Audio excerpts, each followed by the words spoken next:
اس وقت اسمبلی میں آپ دیکھیں گے تو کوئی 20-25 لوگ میرے شاگرد ہوں گے جو اسمبلی میں بیٹھے ہیں۔ اس وقت 6 یونیورسٹیوں کے وائس چانسلر میرے شاگرد ہوں گے۔ کہ آپ as a selection board committee میں آپ ایک سلیکٹ کرتے ہوئے ان میں کون کون سی کیپیبلٹیز، کوالٹیز، ایبیلٹیز دیکھتے ہیں جس کے باعث لیکچرر اپوائنٹ کیا جا سکے؟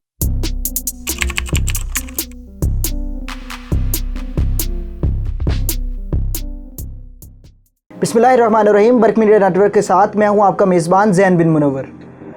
آج ہم جس شخصیت کے ساتھ موجود ہیں وہ اس شخصیت کی خدمات اس قوم کے لیے بے بہا ہیں۔ اگر میں ان کے اعزازات اور ان کے عہدوں کی بات کروں تو ایک لمبی فہرست ان کے عہدوں کی ہے۔ میری مراد پروفیسر ڈاکٹر حمید رضا صدیقی صاحب سے ہے۔ آپ نے تعلیمی حوالے سے بہت سی خدمات سر انجام دی۔ آپ کی اپنی ابتدائی تعلیم کہاں سے تھی؟ مجھے یاد ہے کہ 1951 میں نے M B primary school city centre school کراتا تھا، بورڈ گیٹ کے اندر تھا، وہاں داخلہ لیا تھا۔ تو وہ جسے عام طور پر ٹاٹ اسکول کہا جاتا ہے، لیکن میرے لیے باعث فخر تھا کہ جو کچھ ہم نے سیکھا وہیں سیکھا، وہ بنیاد وہیں سے قائم ہوئی جو لکھنا اور پڑھنا جسے کہتے ہیں۔ اور میں ہمیشہ اپنے اسٹوڈنٹس کو کہتا ہوں کہ اگر آپ پڑھتے ہیں کسی ادارے میں اور فارغ ہو کر آپ 2 منٹ نہیں بول سکتے یا 2 لائنیں نہیں لکھ سکتے تو اس ڈگری کا کوئی فائدہ نہیں۔ اچھا، یہ آپ کا جو ادب کی طرف اور پڑھائی کی طرف، اس طرف جو راغب آپ ہوئے، اس طرف جو آپ کا انٹرسٹ ڈیولپ، وہ انٹرسٹ آپ کا کس چیز سے ڈیولپ ہوا؟ کون سی ایسی وہ چیزیں ہیں یا پھر آپ کو کوئی خود کا انٹرسٹ تھا ایسا؟ دیکھیے، اس میں ایک بات تو یہ ہے کہ گھر کا ماحول بھی اس میں اس پر اثر انداز ہوتا ہے۔ تو گھر میں کیونکہ سارے لوگ پڑھے لکھے اس میں موجود تھے، ہم ایسے خاندان سے تعلق تھے جس میں سب ہی لوگ 100% پڑھے لکھے ہوتے ہیں۔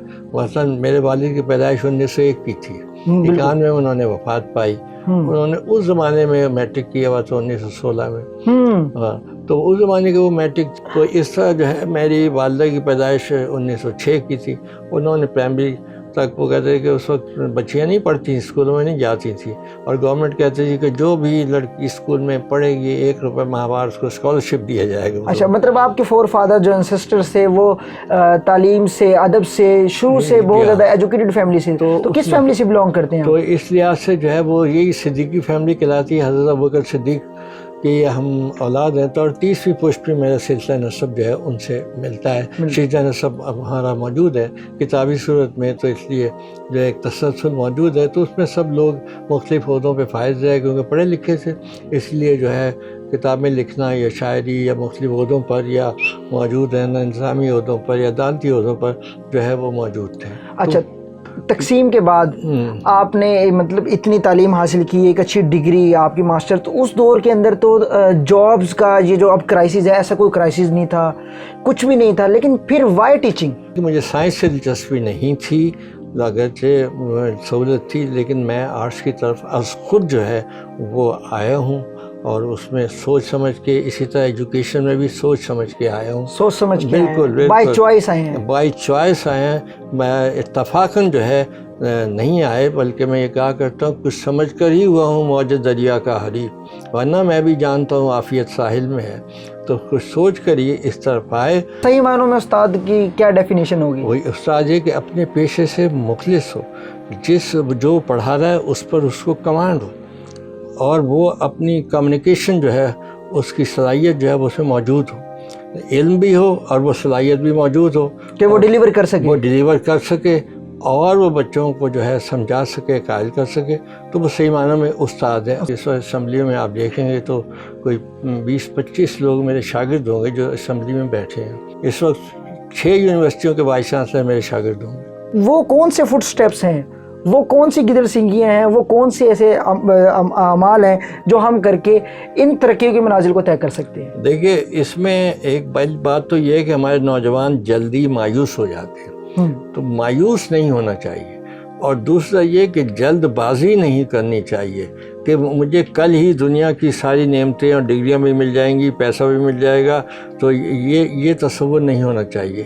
میں آپ کے تمام تر آپ کے اس وقت کو ان نوجوانوں کے لیے, ان آنے والے لیکچررز کے لیے, ان PPSC کے جو امتحانات دے رہے ہیں لیکچرشپ کے لیے, ان کے لیے میں کیش کرنا چاہوں کہ آپ as a selection board committee میں آپ ایک ٹیچر کو سلیکٹ کرتے ہوئے ان میں کون کون سی کیپیبلٹیز, کوالٹیز, ایبلٹیز دیکھتے ہیں جس کے باعث وہ ایک لیکچرر اپوائنٹ کیا جا سکتا ہے؟ دیکھیے, پہلی بات وہی کہ جو ٹیچر یا لیکچرر یا استاد بننا چاہتا ہے, پہلی بات یہ کہ اس کا علم اس کے پاس ہونا چاہیے, اچھی طرح اس پر پوری گرفت جو ہے اس علم کی ہونی چاہیے. اور پھر دوسری بات یہ ہے کہ وہ اس کے پاس وہ فن ہو کہ وہ اپنی معلومات دوسرے کو ٹرانسفر کر سکتے ہیں, یعنی کمیونیکیشن سکل جسے کہتے ہیں, کہ وہ بول سکتا ہو. اگر وہ بات نہیں کر سکتا, اٹکتا ہے یا اپنی بھول جاتا ہے, یا اس کے پاس وہ فن نہیں ہے کہ کس طریقے سے اپنی بات دوسرے تک پہنچایا جائے, تو اچھا ٹیچر نہیں ہوگا.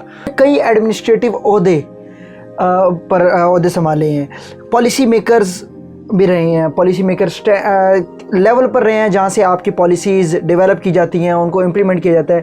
میں اس چیز پر بہت زیادہ سوچتا بھی ہوں اور بہت زیادہ اس چیز کا فقدان بھی نظر آتا کہ آیا کہ جو 20 سال پہلے ہمارا نصاب تھا, کریکولم تھا, آج بھی وہی ہے کیا؟ ابھی تک کوئی ایسا میکینزم ایجوکیشن سیکٹر میں نہیں لے کے آیا گیا جو ہمارے کریکولم کو اپڈیٹ کر سکے؟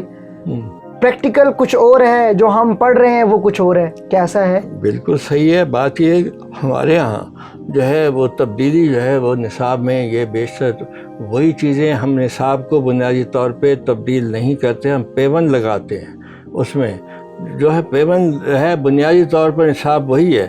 اب اس میں نے آج سے 50 سال پہلے 71 میں فرسٹ ایئر کے لیے کتابیں لکھی تھیں اکنامکس پر اور اس پر سیوکس پولیٹیکل سائنس پر. آج وہ کتاب اٹھا کے دیکھیں تو پتہ چلے گا 80% وہی ٹاپک آج بھی ہے 50 سال پہلے. تو اقبال کے شاہین کی تعمیر کے لیے تو کچھ کرنا ہوگا ہمیں. تو وہ بالکل اب اس میں ہے, وہ کہتے اقبال نے کہا تھا یورپ کے مطابق وہاں بدلتا ہے لہجہ لہجہ, یہاں بدلتا نہیں زمانہ. وہاں تو لہجہ لہجہ تبدیلی آتی ہے, یہاں پورا زمانہ گزر جاتا ہے, وہی چیزیں جو ہے وہ چل رہی ہوتی ہیں. تو آپ نئی چیزیں لائیں, لوگوں کو بتائیں, آگے بڑھیں. ٹیلنٹ ہے لوگوں میں بہت زیادہ, تو اس لیے جو ہے وہ ٹیلنٹ ہے, انہیں موقع دیا جائے. اس وقت 60 لاکھ سے زیادہ پاکستانی دوسرے ملکوں میں ہیں, وہاں وہ اپنی قابلیت کو منوا رہے ہیں. بالکل, اپنی کیپیبلٹیز, اپنی ایبلٹیز سے ان کنٹریز کو بہت زیادہ بینیفٹ پرووائڈ کر رہے ہیں. اور 25 ارب سے زیادہ ڈالر وہ ملک کو بھیجتے ہیں جس سے ہمارا ملک چل رہا ہے. ٹیکس ہم کم دیتے ہیں تو وہ باہر سے جو بھیجتے ہیں وہ ریونیو ہمیں مل رہا ہے, وہ اپنی صلاحیت کو منوا رہے ہیں. تو اپنے ملک کے لیے کیوں نہیں کام کر سکتے وہ؟ تو یہ ہے کہ ان کو موقع ملے گا کہ یہ صلاحیتیں موجود ہیں. باہر وہ اچھے ڈاکٹر, انجینئر. میں امریکہ گیا, وہاں پاکستانی ڈاکٹروں کو ترجیح دی جاتی ہے, سب سے اچھے وہ کہتے ہیں یہ پاکستان کے ڈاکٹر ہیں.